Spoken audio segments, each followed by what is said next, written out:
সচিবালয়ে আগুনের ঘটনায় ভয়াবহ ক্ষতিগ্রস্ত হয়েছে এলজিআরডি, সড়ক, টেলিযোগাযোগ, যুব ও ক্রীড়া সহ 5টি মন্ত্রণালয়। এসব মন্ত্রণালয়ের বেশিরভাগ রুমে থাকা প্রকল্পের ফাইলপত্র, দুর্নীতি তদন্তের নথি, বাজেটের ডকুমেন্ট, আসবাবপত্র পুড়ে গেছে। প্রত্যক্ষদর্শীরা আগুনের ধরন দেখে নাশকতার অভিযোগ করছেন, তবে নজিরবিহীন এই আগুনের কারণ নাশকতা নাকি শর্ট সার্কিট তা খতিয়ে দেখতে স্বরাষ্ট্র ও শ্রম মন্ত্রণালয় আলাদা 2টি তদন্ত কমিটি গঠন করেছে, যা 7 কার্যদিবসের মধ্যেই রিপোর্ট দেবে। শ্রীলঙ্কা আবারও রপ্তানিতে শীর্ষে।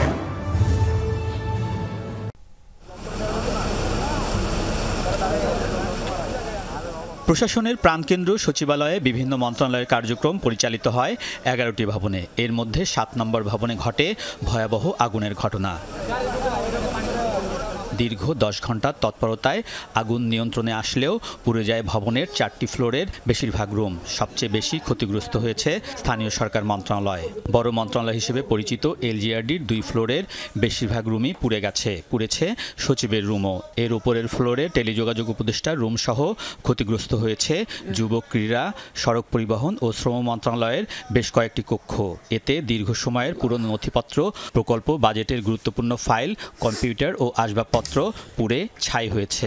মানে ফাইলপত্র, ক্যাবিনেট, আপনার আলমারি, সুকেস যেগুলো ছিল, কম্পিউটার, টেলিভিশন সবই মোটামুটি পুড়ে গেছে। স্থানীয় সরকার বিভাগের সচিব মহোদয়ের রুম দেখলাম যেটা মানে 90% পুড়েই হয়ে গেছে। সমস্ত কাগজপত্র, সব নথিপত্র যেগুলি আছে সরকারের যে কাজকর্ম সব ডিস্ট্রয় হয়ে গেছে। স্থানীয় সরকার মন্ত্রণালয়, সড়ক পরিবহন মন্ত্রণালয় যেগুলো ভবনে আছে সেগুলোতে ব্যাপক ক্ষয়ক্ষতি হয়েছে। কাগজপত্র যেখানে যাচ্ছে সম্পূর্ণ শেষ আর কি, কোনোটাই বাদ রাখে না আর কি।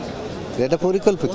যারা আগুনের ঘটনা পরিদর্শন করেছেন, দেখেছেন কাছে গিয়ে, তারা বলছেন আগুনের যে ধরন, এতে নাশকতার ঘটনা উড়িয়ে দেওয়া যায় না। কেউ কেউ বলছেন একই ফ্লোরে 2টি ভিন্ন স্থানে আগুন সন্দেহের অন্যতম কারণ। আবার স্থানীয় সরকার ও টেলিযোগাযোগ মন্ত্রণালয়ে আগুনের ঘটনাকেও আমলে নিচ্ছেন তারা, কারণ এই 2 মন্ত্রণালয়ের দায়িত্বে 2 ছাত্র উপদেষ্টা নাহিদ ইসলাম ও আসিফ মাহমুদ।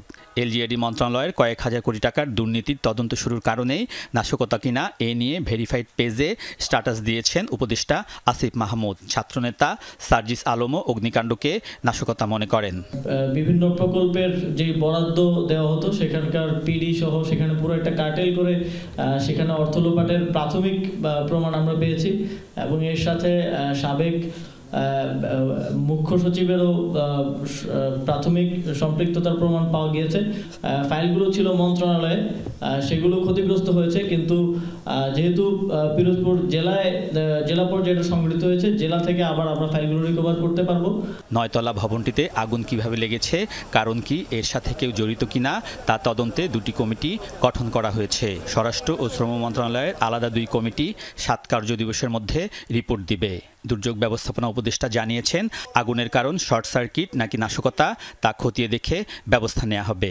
তো সুরক্ষিত জায়গায় এরকম আগুন লেগেছে, সেটা আমাদের সবাইকে তো উদ্বিগ্ন করেছে। তো আশা করছি যে পূর্ণাঙ্গ তদন্তের পরে এটা অতি দ্রুত এটা জানা যাবে। সূত্রপাতটা কীভাবে, আমরা একটা হাই পাওয়ার তদন্ত কমিটি করে দিছি।